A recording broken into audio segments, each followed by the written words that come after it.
बुढ़ो का हो ई कुल हमरे साथे का कइले बाड़ा? का कइले बाड़ी हो?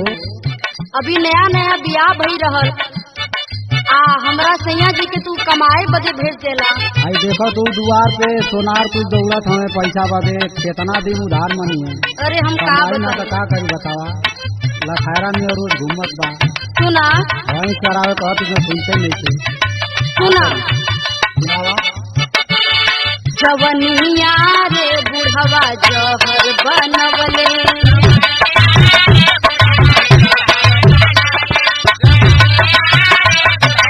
सही बात बा।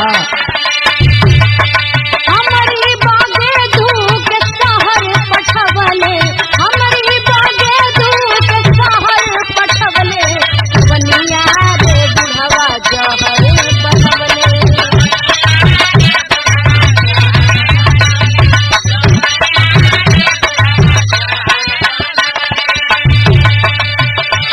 कमाई न का खैबू बोला सकर कन्ना। अरे 2-4 महीना रोक ले रहता, ऐसा कमाई में आग लगल है। अरे ना कमाई तो का खाए के मिली, पैसा वैसा नहीं थे। बुढ़ापा आ गया हमारा, हमारी जिंदगी भर कमाई। अच्छा अच्छा। अरे गुबुर गुबुर बोले लू ढेर जनी बनना, कमाई न का खैबू बोला सकर कन्ना।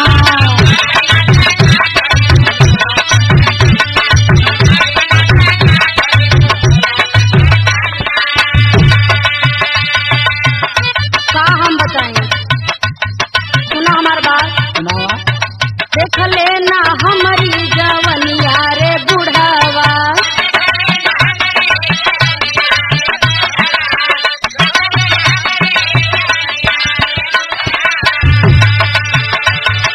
पहले अपन मन मनिया रे बुढ़ावा। अरे बुढ़ऊ तू तो जिंदगी नरक कर देला। अरे भाई ना कमाई तो कैसे दौआ पे दौआ तू अपन लगवले, दौआ पे दौआ तू अपन लगवले, जवनिया रे बुढ़वा जहर बनवले।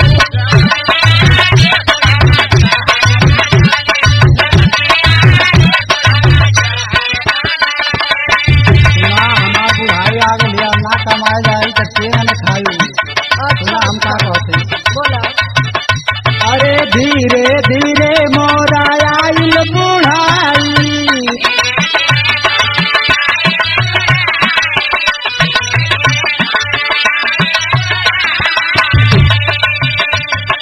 कौनो ना बाबा में कमाई।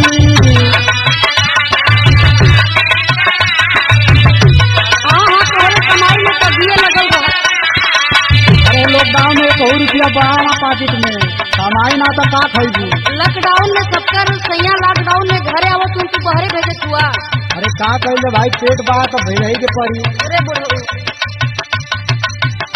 अरे कैसे बोवाई मांग भैले चन्ना, कमाई न का खैबू बोला सकर कन्ना।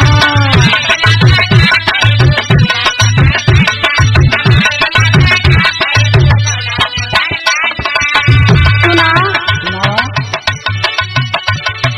अब ही खेले खाए का उमरिया,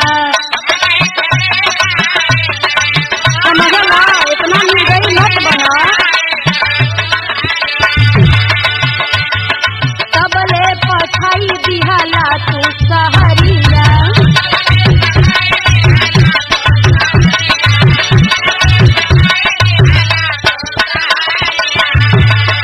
किलवा के ऊपर तू छुरी चलवले, किलवा के ऊपर तू छुरी चलवले, जवनिया रे बुढ़वा जहर बनवले।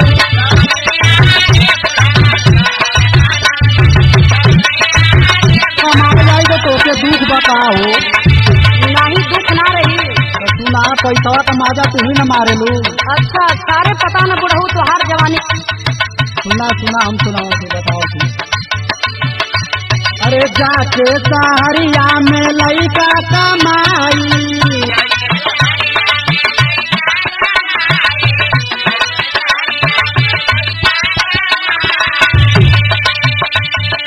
होते महीना मनी आगर लगाई। वैसन पैसा में आग लग जाए। अरे भाई पैसा रही तबे न केहू का मनोकामना पूरा होला। वही पैसा लेके पूछो।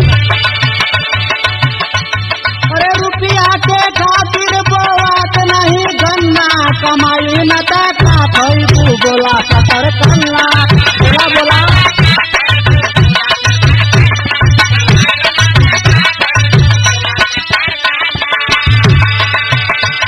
सुना हमार बात। पूजिला तोरी मरमिया रे बुढ़वा। कुल चला के जानत बने। अच्छा अच्छा फुकत बा तो के गरमिया रे बुढ़वा।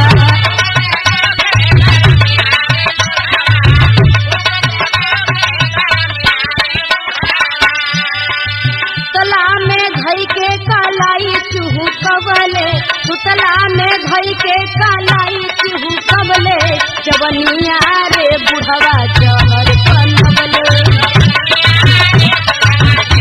बहुत बोलत हूँ। अरे का बोली बुढ़ऊ। सुना सुना अरे बनबू हीरोइन का चाली ना काम हो। सुना था ना हीरोइन वाला के काम ना चली।